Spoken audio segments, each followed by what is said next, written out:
안녕하세요. 자식의 탈을 쓴 추악한 악마를 보았던 여자입니다. 제가 결혼한 후 시댁은 항상 소란스러웠어요. 모든 소란은 자식들을 편애한 시부모님의 태도로부터 비롯됐었죠. 그리고 그 끝은 결국 서글픈 후회와 원망으로 마무리됐는데요. 요즘처럼 각박한 세상에 저희 집안에서 일어난 일이 꼭 우리에게만 일어날 수 있는 일은 아닌 것 같아 이렇게 여러분들께 사연을 공유하게 됐습니다. 그럼 시작해 볼게요. 전 어릴 적부터 엄마가 안 계셨어요. 제 여동생을 낳은 뒤 몸이 심하게 망가졌던 엄만 제가 5살 때 그만 하늘의 별이 되셨거든요. 그래서 아빠 혼자 공장에 다니며 우리 자매를 키워주셨답니다. 아빤 큰아빠가 모시고 살던 할머니를 뵈러 잘 가지 않으셨어요. 나중에 들은 이야기인데 할머니는 생전 엄마를 그렇게 괄시했다고 하더라고요. 아들도 못 낳고 쓸모없는 딸만 둘을 낳았다면서요. 게다가 손녀인 저와 동생도 항상 홀대하셨기에 화가 나서 아예 발길을 끊으셨던 거죠. 아빤 그 정도로 딸인 우리에게 무한한 사랑을 쏟으며 키워주셨어요. 그런 아빠의 애정 속에서 쑥쑥 자라 저와 동생은 어느덧 직장인이 되었답니다. 그리고 전 아주 마음 따뜻하고 정 많은 남편을 만나 나이 30에 결혼했죠. 남편은 저희 친정 식구들을 많이 생각해 주었어요. 제 동생에게 처제하며 잘해 주었고 나중에 동생이 결혼했을 땐 제부도 잘 챙겨주며 마사이 노릇도 톡톡히 해주더군요. 그런 남편은 저희 아빠를 정말 좋아했습니다. 아빠는 항상 살거웠던 제 남편을 많이 아껴주셨어요. 그랬기에 남편도 저희 아빠를 많이 좋아하고 따랐던 거죠. 그런 남편이 자신에게 잘해주던 저희 아빠를 유독 많이 따랐던 데는 이유가 하나 더 있었는데요. 그건 친정과 아주 달랐던 시댁 분위기 때문이었어요. 난 장인어른 뵐 때마다 너무 감사해. 자식으로서 그렇게 예쁨 받아본 적이 없으니까. 알잖아. 우리 부모님 항상 형밖에 모르시는 거. 그래서 난 더 장인어른이 좋아. 시댁은 전형적으로 장남만 챙기는 집이었어요. 남편은 사남매 중 둘째로 위로는 형 하나, 아래론 남동생과 막내인 여동생이 있었죠. 시댁은 여자 남자를 다르게 대하는 집은 아니었는데 유독 장남 편애가 심한 집이더라고요. 우리 형은 장남인데다 어릴 적부터 지원을 많이 받아서인지 공부도 잘했어. 반면에 나부턴 별다른 지원을 못 받았지. 맨날 부모님 사과 농장 일 돕고 형 밥 챙겨주고 집안이라고 그랬어. 우리 셋 다. 근데 꼭 우리 집만 그랬던 건 아니었어. 시골이어서 그런지 우리 집 주변엔 아직 옛날처럼 자식은 하나만 공부시키면 된다는 주의의 집이 좀 있었거든. 그래서 형이 부럽긴 해도 그렇게 부모님을 원망하면서 자라진 않았어. 서울 사람이던 저와 달리 남편은 시골에서 나고 자랐다더군요. 시부모님은 사과 농장을 하며 자식들을 키우셨는데 옛날 분들이라 자식은 장남 하나만 공부시키면 된다는 주의였다고 하더라고요. 두 분의 전폭적인 지원 덕에 시숙은 서울의 좋은 대학에 진학했고 제가 결혼할 당시엔 대기업에 다니고 있었죠. 반면 시부모님은 남편과 다른 형제들에겐 정 대학에 가고 싶으면 스스로의 힘으로 가라고 하셨다고 해요.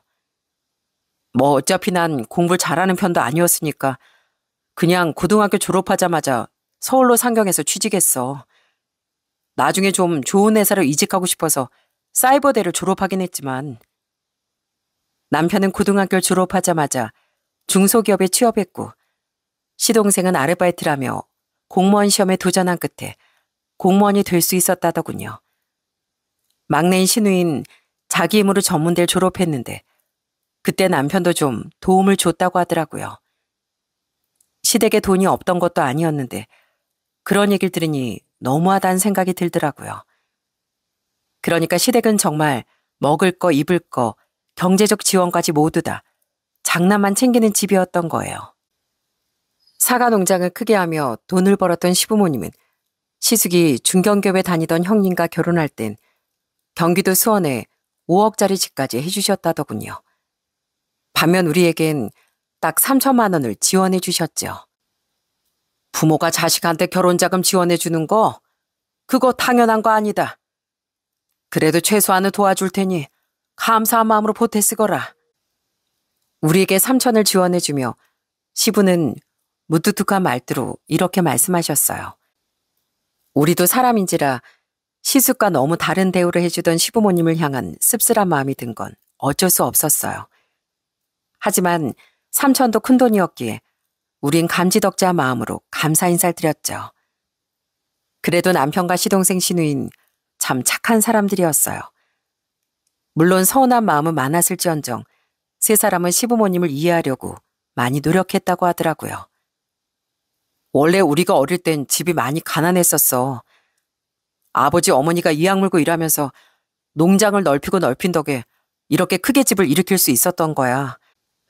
게다가 엄청 자린고비로 사시면서 돈을 아끼고 모으셨으니까 지금처럼 집이 여유로워지게 된 거지. 그렇게 힘들고 억척스럽게 살아온 데다 옛날 분들이니까 공부를 잘했던 형 외에 다른 자식들에겐 돈을 쓸 생각도 안 하시게 된 거야. 그래도 우리 전부 고등학교까지 졸업시켜 주시고 우리 결혼할 땐 3천만 원이나 도와주셨잖아. 그 구두쇠인 분들이. 난 그것만으로도 감사한 일이라고 생각해. 항상 형과 차별대우받던 서울음하고 감사함은 별개니까. 남편과 시동생 시누인 그래도 시부모님에 대한 감사함을 잊지 않고 자식들을 하며 살았다고 합니다. 하지만 그런 세 사람은 시숙만은 별로 좋아하지 않았죠. 시숙은 욕심이 많고 자기가 뭐든 다 가져야 직성이 풀리는 사람이었거든요. 시부모님의 편애가 시숙을 그렇게 만들었던 거예요. 결혼하자마자 전 시숙의 그런 욕심을 들여다볼 수 있었어요. 시숙은 저와 남편이 자신들의 10분의 1도 안 되는 지원을 받은 일로 기분이 안 좋았나 보더군요. 신혼 초에 우리 앞에서 대놓고 이렇게 구시렁대더라고요. 김도연, 넌 양심도 없냐? 요즘 사과 팔아서 얼마나 남는다고 부모님 돈을 덥석 받냐? 뭐? 그냥 주시니까 감사하게 받은 거지. 왜 거기서 양심이 나와? 그러니 형은 나보다 10배인 3억도 아니고 무려 5억을 받았잖아. 그럼 형은 아예 양심이라는 게 없겠네? 너랑 나랑 같냐? 난 나중에 부모님 제사 지내드릴 장남이잖아. 원래 장남 말고 그 아래는 다 알아서 사는 거야. 어차피 나중에 다 나한테 물려주실 재산 미리 받은 건데 너랑 나랑 같아? 옆에서 듣는데 어이가 없더라고요. 장남만 갖다 붙이면 다 될 줄 아는 무적의 논리에 남편도 고개를 절레절레 졌더라고요. 그런 시수가 계속 말해봤자 자기만 피곤해질 뿐이니 그냥 무시해버린 거죠. 그런데도 그 모습이 마음에 안 들었는지 시숙과 똑같던 형님이 또 말을 거들더라고요. 동서, 우리 어머님 아버님이 마음이 약해서 동서랑 서방님도 도와주신 것 같은데 원래 두 분은 우리 남편밖에 모르시는 거 알지? 그러니까 혹시 다른 제밥에 관심 가질 생각이라 하지도 마. 돈 때문에 형제끼리 안 좋은 말 주고받는 거 그거 진짜 추한 거다. 저희는 애초에 어머님 아버님께 감사하기만 했지 뭔가를 더 바랄 생각 없었어요, 형님. 지금 형제 사이에 돈 이야기 꺼내고 있는 건 아주버님이랑 형님인 거 아시죠? 전 지지 않고 차분하게 대꾸했습니다. 결혼했을 때부터 시모보다 먼저 제게 달려와 시집살이 시키려 들고 갑질을 하려고 하던 형님이 불편하고 싫었거든요. 그 와중에 저런 시비까지 걸어대니 저도 가만히 있긴 싫더라고요. 그런데 저와 남편이 대꾸한다는 것 자체가 마음에 안 들었는지 시숙가 형님은 그걸 또 시부모님께 일렀더군요. 두 사람이 뭐라고 했는지 잠시 뒤 시부께서 우리를 불러 꾸지람을 하시더군요. 그런 시부의 옆에선 시모까지 우리를 못마땅한 듯 지켜보고 있었고요. 그렇게 시부모님은 항상 시숙과 그런 시숙의 아내인 형님의 말에만 귀를 기울이셨어요. 그런 우리에게 동병상련을 느끼며 위를 건넨 건 시동생과 시누이뿐이었죠. 그런데 욕심이 철철 넘치던 시숙가 형님은 그 뒤로도 자꾸 동생들을 견제하더군요. 아무래도 저희가 3천을 지원받은 일이 그들에겐 자신들의 돈을 빼앗긴 듯 느껴져 위기감을 느낀 것 같더라고요. 아버지, 나중에 두 분 더 나이 드시면 당연히 저랑 집사람이 모실 거예요. 아시죠? 아이고, 그렇게 말해주니 고맙구나. 역시 우리 장남뿐이다. 당연한 거죠. 그래서 장남이 중요한 거 아니겠어요?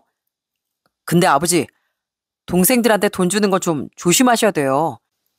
쟤넨 두 분이 도와주셔도 감사하단 그 말로만 입 쓱 닫고 말 애들이라고요. 저번에 셋이, 아니, 재수 씨까지 넷이 모여서 하는 얘기를 들었는데요. 어머니 아버지가 장남인 저만 챙기는 건 불공평하다. 어떻게 해서든 우리 몫은 미리 받아내야 한다. 막 그러면서 작당모의를 하는 것 같더라고요. 저 정말 너무 놀랐다니까요. 맞아요, 아버님. 그 얘기 듣고 저랑 남편이 얼마나 두 분을 걱정했는지 몰라요.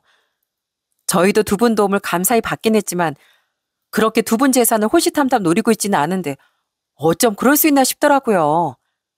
그리고 있잖아요, 어머님. 동서가 어머님하고 있을 때 멀쩡한 척 하는데 저랑 둘이 있으면 아주 상여우가 따로 없더라고요. 음식도 힘든 건 아무것도 안 하려고 하고 제사에 올리지도 않은 음식을 아무거나 막 집어먹고 제가 말리긴 했는데 동선통 말이 안 통하더라고요. 재산도 저희에 비해 한참 못 받았는데 억울해서 그런 거라도 잔뜩 먹어야겠다면서요. 한 번은 우연히 남편과 함께 안방에 옹기종기 모여있던 시부모님과 시숙내외 대화를 듣게 됐는데 어찌나 있지도 않은 사실로 이간질을 하던지 정말 깜짝 놀랐습니다. 억울해서 바로 방문을 열고 들어가 사실이 아니라며 화를 냈지만 시부모님은 시숙내의 편만 들었습니다. 너야말로 찔리니까 발끈하는 거 아니야? 큰애랑 재현이가 뭐 득볼 게 있다고 그런 거짓말을 해. 네 시숙이 얼마나 착하고 정직한 앤데. 그래도 애가 괜찮은 앤 줄 알았더니만 다른 녀석들도 너도 정말 실망이구나. 정말 너무하세요. 저랑 다른 사람들이야말로 뭐가 아쉬워서 그런 작당모의를 하겠어요. 제가 왜 제사 못 받은 일을 제사 음식 집어먹는 일로 풀겠냐고요. 아버지 어머니 정말 해도 해도 너무하세요. 형이랑 형수님은 그런 사람이 절대 아니고 저랑 다른 가족들은 그럴 수 있는 사람이라고 생각하시는 거잖아요, 지금. 대체 저희를 뭘로 보시는 거예요? 그리고 형, 뭘 얼마나 더 독차지하고 싶어서 그러는지 대충 알겠는데 제발 추하게 좀 굴지 마. 형수님도 마찬가지예요. 남편과 전 시숙과 형님을 비난하며 시부모님에게도 서운함을 토로했습니다. 나중에 모든 사실을 듣게 된 시동생과 시누이도 마찬가지였고요. 하지만 시부모님은 끝까지 시숙내를 두둔하셨고 두 분을 등에 업은 시숙내외는 그 뒤로도 계속 다른 자식들과 두 분 사이를 이간질하는 것 같더라고요. 그런 두 사람이 치가 떨리기 싫었지만 그런 두 사람의 말만 믿고 우리를 나무라던 시부모님도 점점 미워졌어요. 남편과 시동생 그리고 시누이도 점점 두 분에 대한 서운함과 원망이 깊어졌죠. 세 사람은 전엔 그래도 두 분을 이해하려 노력했지만 시부모님이 저와 남편에게 3천만 원을 지원해 주신 일로 시작된 시숙과 형님의 이간질 때문에 시댁은 분열되기 시작했던 거예요. 그 이간질로 인해 결국 시부모님은 시동생이 동서와 결혼할 땐 아예 한 푼도 지원해 주지 않더라고요. 민현이 너도 네 작은 형처럼 우리가 3천 지원해 줘봤자 고마워하지도 않을 거 아니냐. 도와주고서도 좋은 소리 못 들을 거. 우린 그냥 아무것도 안 해주련다. 시동생은 그 일로 시부모님께 엄청난 서운함을 느끼더군요. 아무리 시숙의 이간질에 넘어갔다고 해도 저 같아도 많이 상처받을 것 같았죠. 그래서 저와 남편은 우리가 지원받은 3천의 절반인 1,500을 시동생에게 주었습니다. 그 일로 시동생과 동선 저와 남편에게 고마워하더라고요. 별로 그럴 일도 아니었는데 시부모님에게 서운한 만큼 고마운 감정도 크게 느끼는 것 같았어요. 작은 동서, 손이 그렇게 느려서야 쓰겠어? 아, 진짜 가르칠 게 한두 가지가 아니네. 군뱅이도 아니고 그런 식으로 어리버리하게 굴면 어딜 가도 예쁨 못 받아. 동선 좀 소심하고 순한 사람이었는데요. 시모의 편을 믿고 형님은 저에게 했던 것처럼 동서도 휘어잡으려고 하더라고요. 제가 자신의 뜻대로 되지 않았으니 이번엔 만만한 동서를 노렸던 거죠. 하지만 저와 시누인 그런 형님의 행포에서 동서를 지켜냈답니다. 형님은 매번 아무것도 안 하면서 왜 그렇게 사람 기분만 나쁘게 만드세요? 저번에 형님이 몇 개 겨우 부치신 전 먹어보니까 밀가루는 다 뭉쳐있고 간도 제대로 안 되어 있던데 제가 보기엔 오히려 형님이 동사한테 좀 배우셔야 할 것 같아요. 큰 새언니, 새언니 처음 시집 왔을 때부터 저희 엄마가 뭐 별로 시키지도 않았잖아요. 오자마자 그릇 깨먹고 밀가루 없고 실수란 실수는 다 해서요. 그런 새언니가 그러는 거 보니까 제 입장에선 좀 웃기네요. 그렇게 신우이와 저와 동선 똘똘 뭉칠 수 있었지만 여전히 심은 형님 편이더라고요. 형님은 평소 시숙이 시부께 그랬듯 시모에게 엄청난 아양을 떨어댔는데 시모는 철저한 그런 형님의 말만 들었던 거예요. 형님과 시숙의 시비야 한 귀로 듣고 흘리면 그만이었지만 시부모님의 홀대와 차별은 서운함을 넘어 큰 스트레스로 다가오더군요. 심지어 손주들까지 차별하며 시숙네 아들만 끔찍이 예뻐하던 두 분을 보면 결코 좋은 마음이 들지 않았습니다. 오래전 손자들만 예뻐하며 손녀인 저와 동생을 무시한 할머니에게 서운해했던 아빠의 마음이 100% 이해가 가더라고요.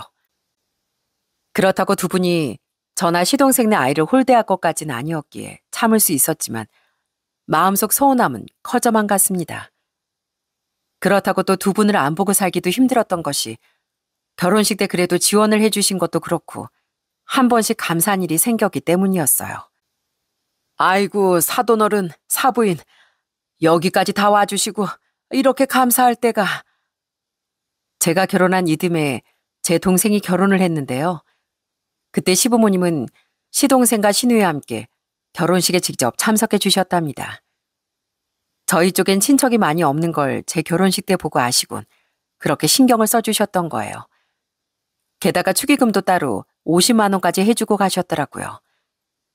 결혼은 늘 서운하기만 했는데 그땐 정말 감사하더라고요. 솔직히 너무 의외라는 생각도 들었는데 그렇게 시부모님은 때론 경우가 바르고 도리도 챙길 줄 아는 분들이었습니다.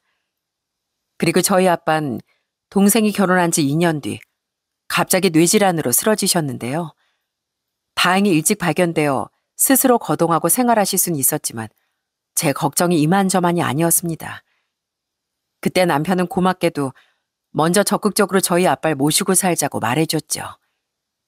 그 뒤 남편은 저희 아빠를 정말 지극정성으로 보살펴줬어요. 아빠 전 그런 남편에게 정말 많이 고마워하며 살았는데 결국 아빤 쓰러지신 지 2해 뒤 엄마 곁으로 떠나셨습니다. 어머님, 아버님, 오늘 또 와주신 거예요? 그때도 시부모님은 가시는 길엔 배웅해주는 사람이 많을수록 좋은 거라며 그 시골에서 이틀 내리 올라와 장례식에 참석해 주셨어요. 그때 시부모님과 저 그리고 다른 자식들의 사이가 정말 안 좋았을 때였는데 너무 어색하기도 하고 놀랍기도 하더라고요. 그 뒤론 다시 철저한 시숙과 형님의 편에 서서 절 많이 못마땅해 하셨지만 그 순간엔 그렇게 감사할 수가 없었죠. 이렇게 때론 절 놀라게 하셨으니 마냥 미워할 수도 없고 그렇다고 좋아할 수도 없는 분들이 바로 시부모님이었습니다. 그래도 두 분께 감사한 마음은 가지고 있었기에 전 차별의 서름에도 시댁의 도리를 다하며 살았죠. 무엇보다 저희 아빠를 2년이나 수발들며 모셔준 남편에게 고마워서라도 저도 시부모님께 할 도리는 다하고 싶더라고요. 그래서 갈수록 짙어진 두 분의 쌀쌀맞음에도 최대한 잘하려고 노력했던 겁니다. 꼬박꼬박 용돈이나 선물도 드리고 안부 전화도 드리면서요. 하지만 어쩔 수 없이 시부모님과의 갈등은 계속 심해지더군요. 원래도 대기업을 다니며 동생들을 무시했던 시숙은 저희 아빠가 돌아가시고 얼마 안 돼 잘 나가던 대기업을 그만두고 사업을 시작했어요. 그것도 시부모님의 도움을 받아 처음부터 규모도 크게 말이죠. 그때 형님도 직장을 그만두고 함께 그 사업에 뛰어들더라고요. 그리고 그 뒤 두 사람은 전보다 훨씬 기고만장해져 동생들 더 무시했답니다. 형, 요즘 사업은 잘 돼? 왜? 뭐 때문에 네가 뭐 도와줄 수 있는 거라도 있냐? 대학도 겨우 사이버대학 나온 주제 사업에 대해 네가 뭘 안다고? 뭐? 그냥 안부 하나 물은 거 가지고 또 왜 시비야?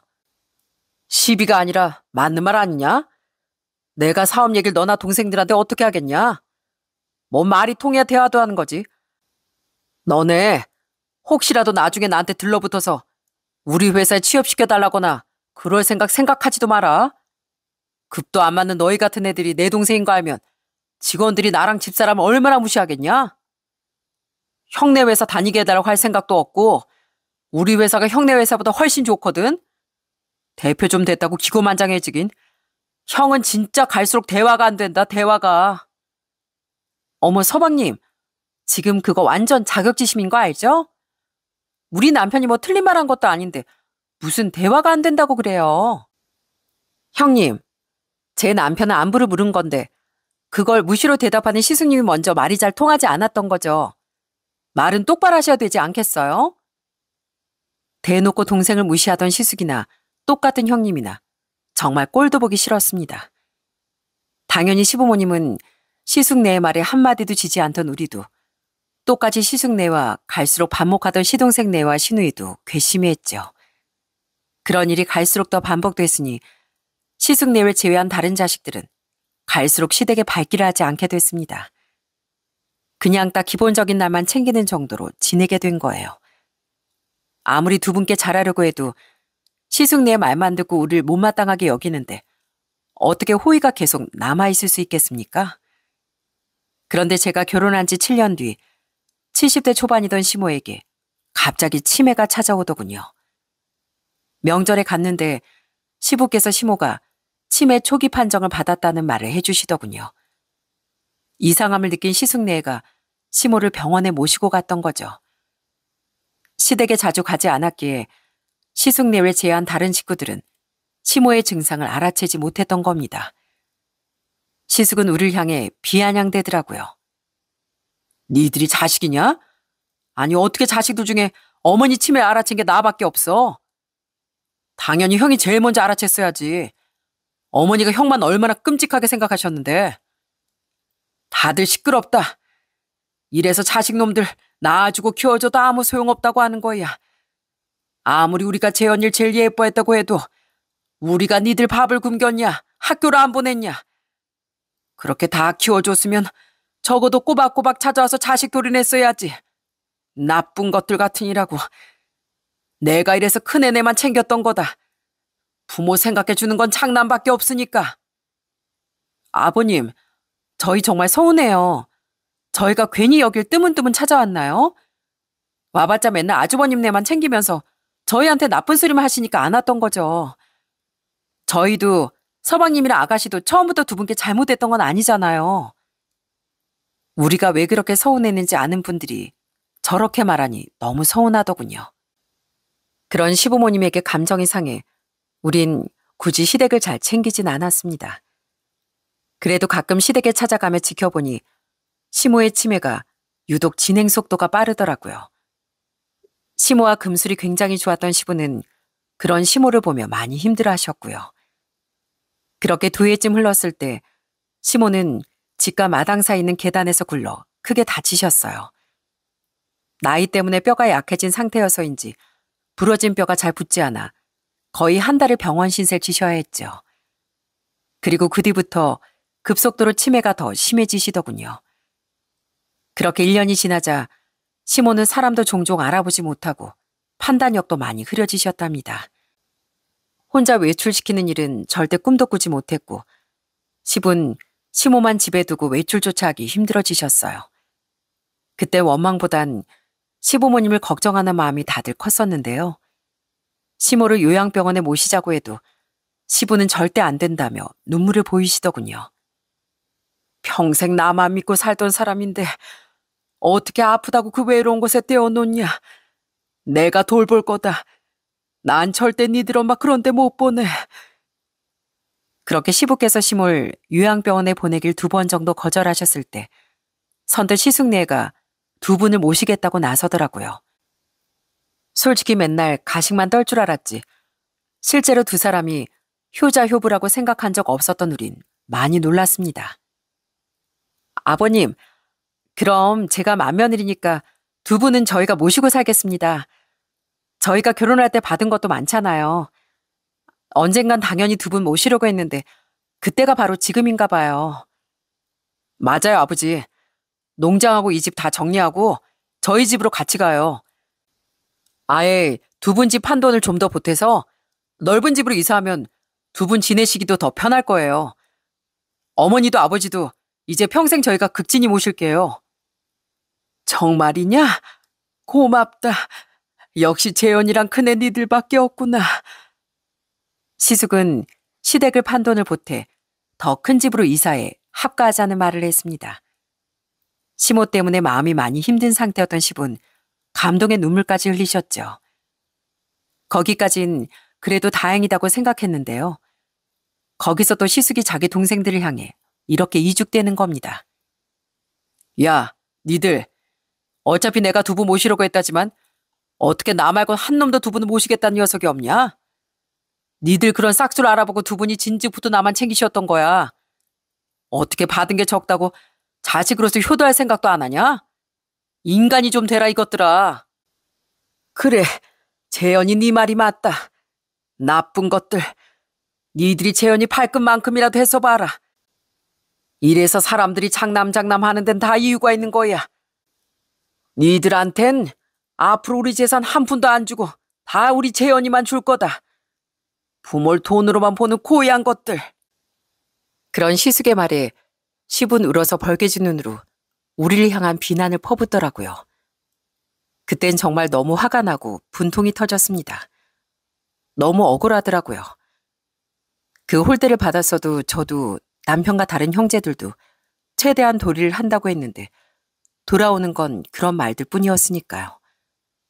같은 마음이었는지 다들 눈물까지 글썽이며 원망을 토로하더라고요. 아버지, 정말 너무하신 거 아니에요? 그동안 형만 그렇게 챙기면서 우리한테 따스한 말 한마디 제대로 해준 적 있으세요? 그래도 우리를 낳아주고 키워주신 분들이니까 저랑 동생들은 어떻게든 두 분을 이해하고 자식돌이도 하고 살려고 애썼어요. 그런데 갈수록 형이랑 형수님 이간질에 넘어가서 우리를 못마땅해 했던 건 두 분이잖아요. 심지어 손주들까지 차별하셨으면서 어떻게 우리한테 형이랑 똑같은 효도를 하길 바라세요? 돈이 아니라 우릴 똑같은 자식 취급도 안 해준 두 분의 행동에 상처받았던 거라고요. 아버님, 저도요. 시집 오자마자 답답한 일 많이 겪었어도 그래도 두 분이 저한테 잘해주신 적도 있으니까 잘하려고 최선을 다했어요. 근데 저도 사람이잖아요. 계속 다른 대우를 받으니 저도 좋은 마음이 작아질 수밖에 없던 거라고요. 저도 그런데 평생을 그렇게 살아온 자식들을 오죽하겠어요. 아버지, 그렇게 큰형만 챙길 거면 앞으로 평생 그렇게 좋아하는 장남이랑 맏며느리하고만 잘 먹고 잘 사세요. 돈밖에 모르는 우리한테 한 푼도 안 준다던 아버지 어머니한테 신경 끄고 살 테니까요. 결국 자식들은 시부를 안 보고 살겠다는 말까지 하더군요. 그렇게 시댁 식구들은 와해가 되었답니다. 시부는 집과 농장 모두를 처분한 뒤 시숙에게 10억 원 가량 되는 전 재산을 넘겼고 시숙은 그 돈으로 수원에 좀 더 넓은 집을 구해 시부와 시모를 모셔갔습니다.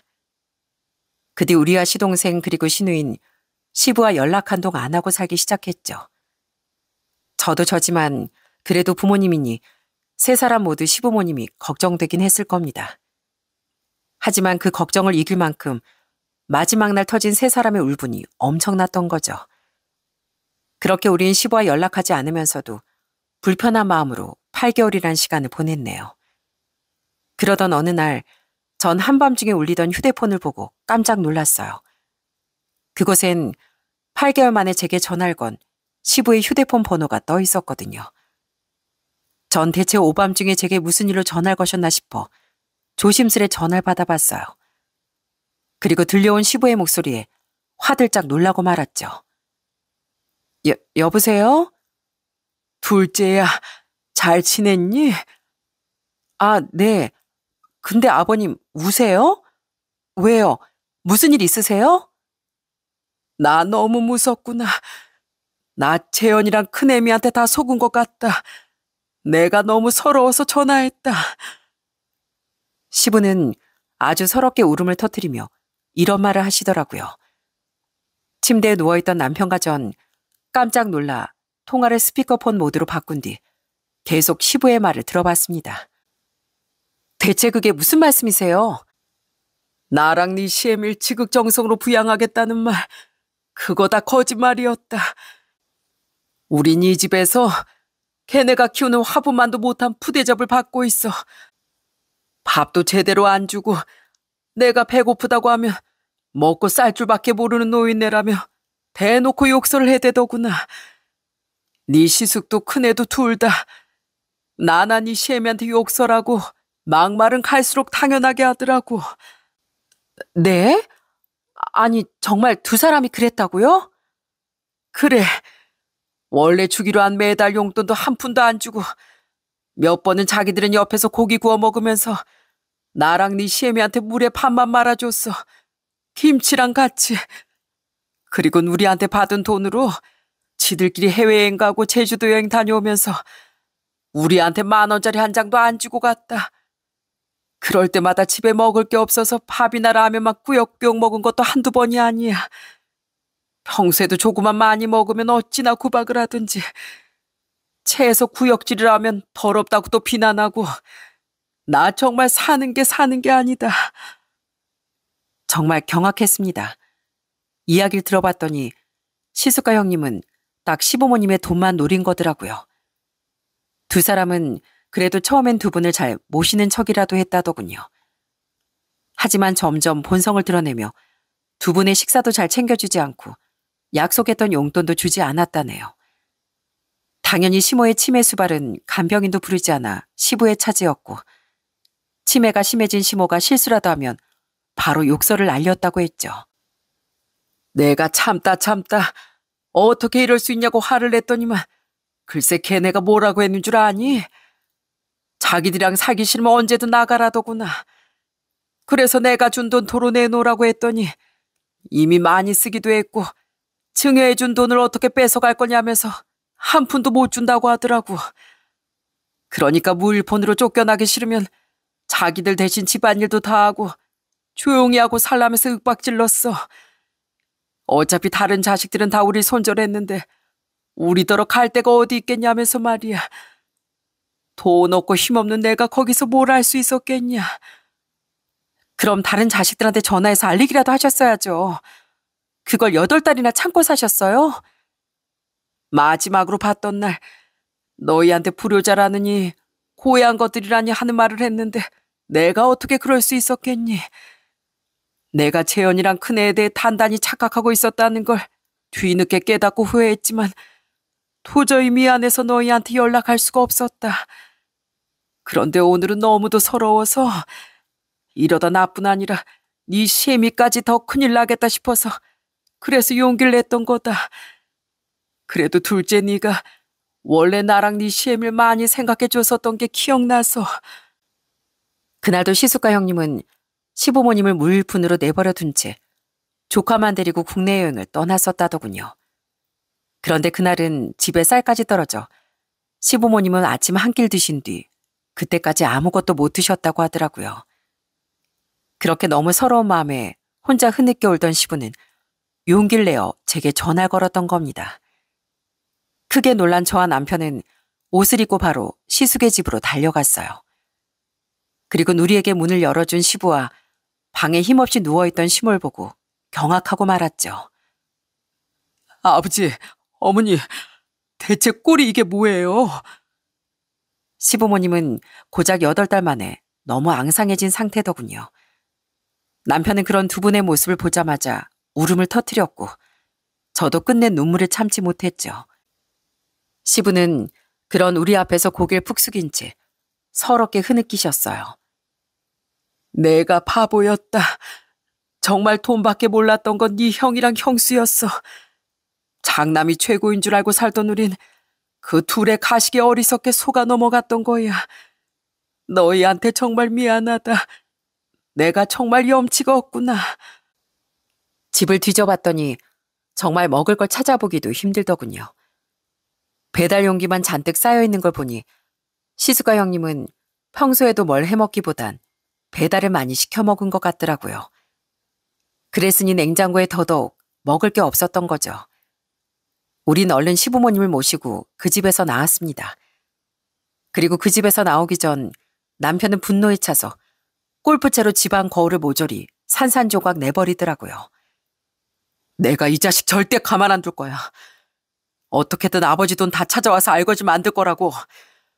어떻게 사람이 자기 부모한테 이런 짓을 할 수가 있어?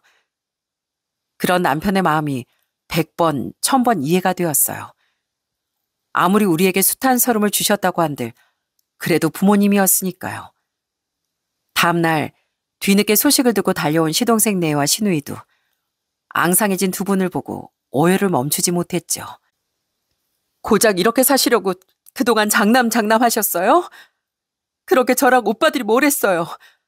큰오빠랑 큰새언니 편만 그렇게 들더니 이게 뭐예요, 이게? 미안하다, 얘들아. 내가 너희한테 부모 자격이 없구나.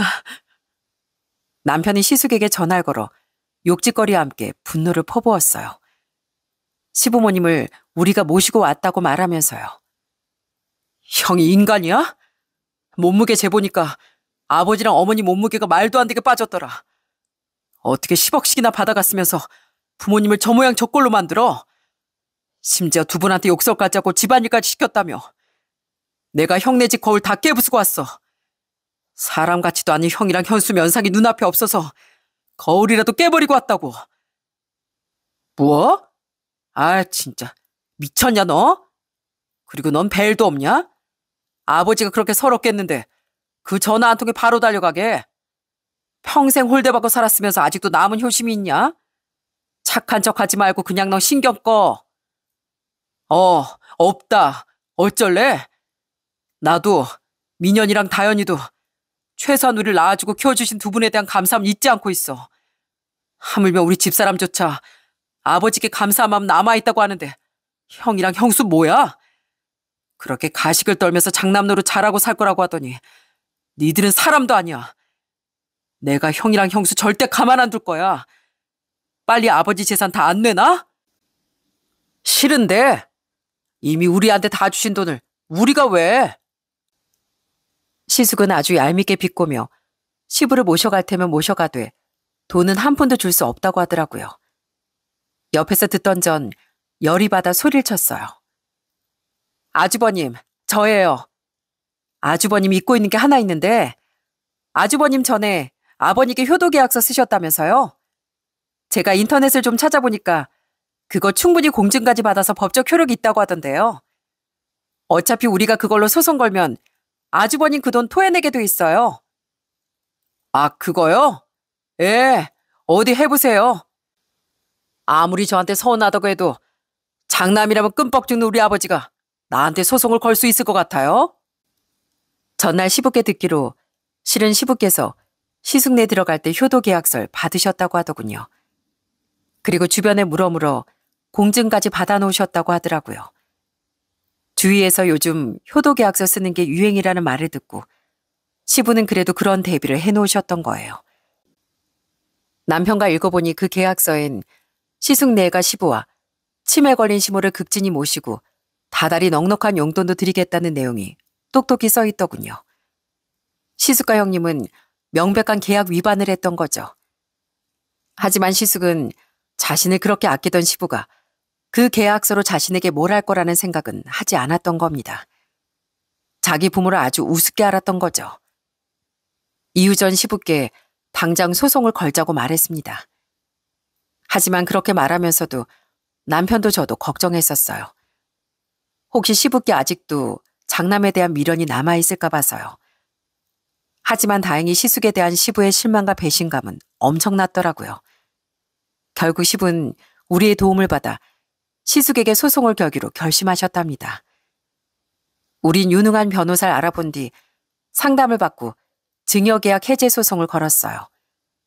그리고 소장이 집에 도착하자 그제야 시숙과 형님은 저희 집까지 찾아와 난리를 치더군요.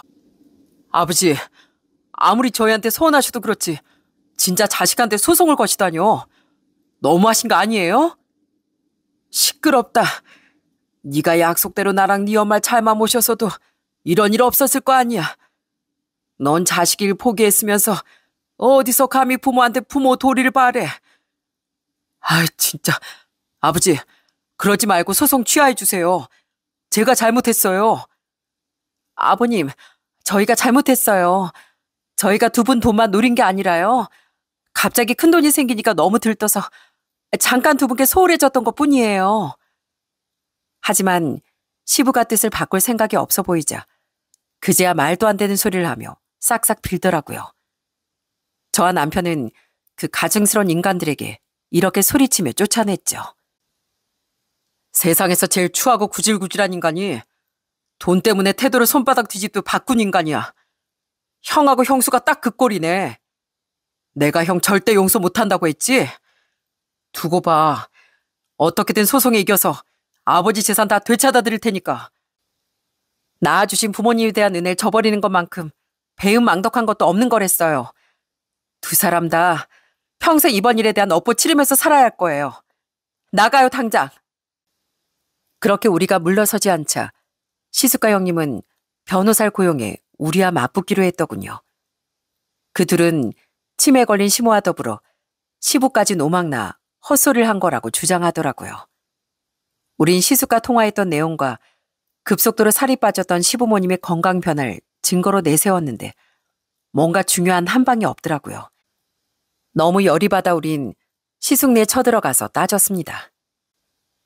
뭐 우린 아버지랑 어머니 홀대한 적 없다니까 글쎄. 안 그래 여보? 그러니까 정 억울하면 증거 가져와 보든가. 하지만 뭐가 그렇게 당당했는지 시숙네엔 우리에게 문까지 열어주며 빈정대더라고요. 너무 약이 올랐죠. 그런데 그 순간 생각지도 못한 구원투수가 등장했어요. 작은 아빠, 엄마랑 아빠가 할머니랑 할아버지한테 나쁘게 한 거 맞아요. 할아버지가 배고프다고 하면 엄마가 할아버지한테 막 욕하면서 밥그릇 던지고 엄마 맨날 할머니한테 나쁜 욕하면서 침대를 발로 뻥뻥 찼어요. 자식들 위해서 그냥 빨리 하늘로 가라고도 했어요. 영진아, 너 지금 무슨 말 하는 거야? 너 얼른 방에 안 들어가? 싫어요. 엄마랑 아빠가 할아버지 할머니한테 나쁘게 한 거 맞잖아요. 내가 할아버지 할머니랑 같이 먹고 싶다고 해도 맛있는 거 있으면 절대 같이 못 먹게 하고 할아버지 할머니한테 밥하고 김치만 줬잖아요. 맨날 청소 빨래도 시키면서요. 엄마 아빠 나빠요. 그 사람은 바로 당시 11살이던 시조카였습니다. 어린아이는 거짓말을 못하는 법이라더니 그게 정말이더라고요. 시조카는 원래 자기 할머니 할아버지를 많이 좋아했거든요. 큰손주인 자신을 끔찍이 생각해주던 사람이 바로 두 분이었으니까요. 들어보니 시조카는 자신의 할아버지 할머니 힘들게 하던 자기 부모를 말리기도 하고 원망도 한 것 같더라고요. 그런 시조카는 결국 우리에게 엄청난 진실을 밝혀준 겁니다. 시숙과 형님은 아이의 입을 막으려 했지만 시조카는 눈물까지 흘리며 자기 부모를 비난하더라고요. 그 한심한 모습을 보고 전 차갑게 말했죠. 오죽하면 애가 자기 부모를 비난하겠어요. 그것도 저 어린애가. 고마워 영진아. 우리한테 다 말해줘서. 아주버님도 형님도 자식 앞에서 좀 부끄러운 줄 아세요. 그렇게 용기를 낸 시조카의 증언은 우리에게 아주 유리하게 적용될 수 있었답니다. 그 뒤 비록 명확한 증거는 없었지만 시조카의 진술이 일관되고 구체적이었던 덕분에 법원은 그 진술을 신빙성 있는 증거로 인정했어요. 결국 시부는 1년에 가까운 소송 끝에 시숙과 형님에게서 돈을 돌려받을 수 있었죠. 그 어마어마한 참패는 시숙내외를 알거지로 만들어버렸어요. 시숙내엔 돈을 돌려주기 위해 사업과 집 모두를 처분해야 했다더군요. 알고 봤더니 사업을 어떻게 운영한 건지 사업은 계속 적자인 상태였다고 합니다. 그런 사업과 새 집을 사는 일, 또 흥청망청 사치하는 것에 시숙내외는 시부의 재산을 많이 끌어다 썼던 거예요. 결국 두 사람은 남을 것도 없는 사업을 처분하고 집까지 팔아 겨우 재산을 반환할 수 있었죠. 그게 미치고 팔짝 뛸 정도로 억울했는지 시숙은 술에 취해 시부에게 전화를 걸었더군요. 세상에서 제일 치사한 게 뭔지 아세요, 아버지? 줬다 뺏는 거예요. 내 인생 어떻게 책임지실 거예요? 예? 이 한심한 녀석아, 대가를 받으려거든 나랑 쓴 계약서 내용을 지켰어야지. 내가 널 잘못 키웠다. 너무 오냐오냐만 하다가 아예 자식을 망쳐버렸어. 너에게 당한 이 배신감은 그로 인한 벌이라고 생각하면서 살 테니까 너도 부모 저버린 대가를 철저히 치르면서 살거라. 난 이제 너 같은 장남은 없다고 생각하고 살련다. 여전히 저희 집에 머무르고 계시던 시부는 그런 시숙에게 씁쓸한 절연을 통보하셨답니다. 그리곤 그 뒤 시동생과 시누이까지 모두 저희 집으로 불러 놀라운 말씀을 하시더라고요. 그 재산 전부를요? 아버지, 차라리 그 돈 그냥 가지고 계세요. 이번에 형 보면서 느끼신 게 있을 거 아니에요. 아니다. 난 너희에게 미안해서라도 그 10억 다 너희에게 공평하게 나눠주고 싶다. 너희가 돈만 받고 날 쳐버리더라도 난 아무런 원망도 안 할게야. 이건 나랑 니들 엄마를 부양해달란 뜻이 아니라 그동안 너희한테 잘못했던 일에 대한 최소한의 사과니까. 정말 미안했다 얘들아. 내가 정말 그동안 너무 어리석었어. 시부는 시숙을 제외한 자식들에게 돈을 전부 나눠주셨던 겁니다. 그리고 평생에 걸쳐 자신의 어리석음으로 자식들 마음에 상처를 준 일에 대한 용서를 빌며 살겠다고 하시더라고요. 그런 시부의 뼈아픈 사과에 우리 모두 함께 눈물을 흘렸죠. 전 그런 시부의 사과에 남편과 시동생, 시누이 가슴의 상처가 조금이라도 위로받았길 바랬어요. 그렇게 2년 정도가 지났습니다. 시숙과 형님은 1년 전 돈 때문에 끊임없이 다투고 서로를 원망하다 결국 이혼하고 각자의 길을 가게 됐대요. 조카는 형님이 데려갔고 다행히 형님네 부모님이 조카를 사랑으로 돌봐주시고 있는 것 같더군요. 조카를 생각하면 정말 다행인 일이었죠. 시부를 포함한 우리 가족 모두는 아직까지도 시숙을 사람 취급도 안 하며 살고 있는데요. 들리는 얘기로 시숙은 나이 때문인지 취직도 잘 되지 않아 막노동을 전전하며 외롭게 살고 있다고 해요. 그렇게 나락으로 떨어지니 그제야 가족이 그리워진 건지 시숙은 딱 한 번 시부께 전화를 건 적이 있었어요. 하지만 시부는 그런 시숙의 전화를 끝내 받지 않으시더군요. 저와 남편은 계속 시부모님을 모시고 살았습니다. 가끔 제 여동생 내외도 저희 집에 놀러와 두 분께도 인사를 드리곤 했죠. 하지만 시모는 치매가 더 심해져 어쩔 수 없이 지금은 저희 집에서 10분 거리에 있는 치매 전문 요양병원으로 모시게 됐어요. 시부께서도 이젠 그 편이 좋겠다고 판단하셨죠.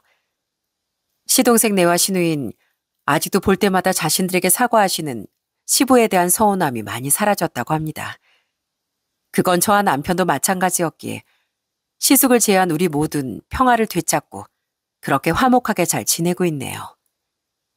에휴, 너희한테 너무 큰 죄를 지은 내가 이렇게 잘 지내는 게 너무 죄스럽구나. 미안하다 얘들아. 아버지 또 그러신다. 아버지, 괜찮다고 몇 번을 말씀드려요. 정 그렇게 미안하시면 오래오래 건강하게 저희 곁에 있어달라고 말씀드렸잖아요. 그거면 돼요, 저흰. 얼마 전 추석 때 술을 많이 드신 시부는 또 울면서 자식들에게 사과를 하시더군요. 그리곤 자신을 모시고 살고 있는 제 손을 잡더니 고맙다 에미야라는 말을 몇 번이나 반복하셨는지 모릅니다. 물론 살면서 그런 시부께 사무치게 서운한 적도 많았어요. 하지만 분명 제게 따뜻한 정을 나눠주신 적도 있었고 무엇보다 사랑하는 제 남편의 부모님 아니겠습니까? 그러니 전 뒤늦게라도 자식들에게 미안한 마음을 전하고 계신 시부를 이제 하나 남은 제 부모님이다 생각하며 잘 모시고 살아가려고 해요. 요양병원에 모신 시모도 소홀히 하지 않으면서요. 그것이 저희 아빠를 잘 모셔주었던 남편에 대한 의리이고 분명 우릴 위해 주신 적도 있었던 시부모님에 대한 며느리이자 사람으로서의 도리라고 생각하니까요. 요즘엔 제 시숙과 형님 같은 사람이 많아진 탓에 이런 씁쓸한 말이 많이 퍼졌더군요. 죽을 때까지 돈은 꽉 쥐고 있어야 자식에게 부모 취급받는 법이다. 라는 슬픈 말이요. 물론 제 시숙내와 같은 금수들보다 정상적이고 선한 자식들이 훨씬 많겠지만 사람 일은 모르는 법 아니겠습니까? 그러니 제 사연을 들은 여러분께선 재산과 관련된 일은 항상 신중에 신중을 기하시길 바랍니다. 그럼 전 많이 씁쓸했던 이야기를 마치고 여기서 인사드릴게요. 끝까지 들어주셔서 감사드립니다.